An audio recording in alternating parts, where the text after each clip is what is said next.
With me is Kristen Knoop from Memorial Drive Presbyterian Church here in Houston. It's a church that worships with over 2,000 a week in attendance, 3,600 members, and she's the Adult Ministries Director. Last fall, she had sending leaders in October for a one-day midweek Disciple Forward 1, November for a midweek Disciple Forward 2. About 50 people were present each time.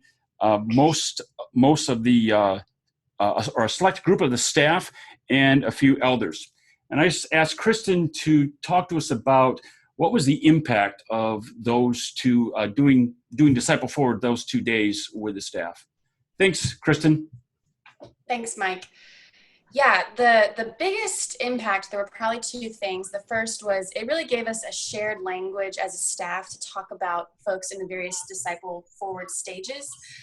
We did a thorough exploration of each stage, what their unique needs are, everything from group size to leadership tips to expectations we can have of our participants.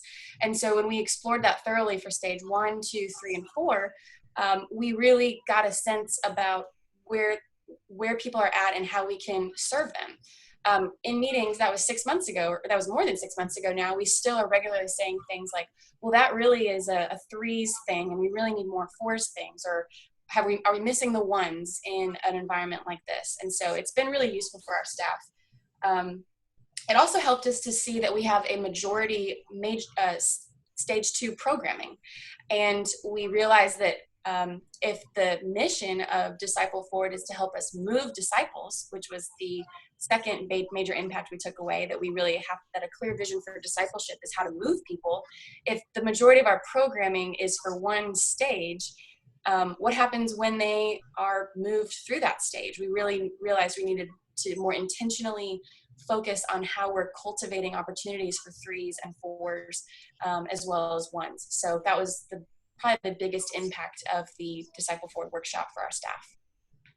Thanks, Kristen. Often when churches send 1 or 2 people to a Disciple Forward and then they go back, and then it's hard to get leverage with the rest of the staff. So I think it was a really creative idea you all had, and it sounds like it was very helpful for you moving things forward at Memorial Drive. Yes.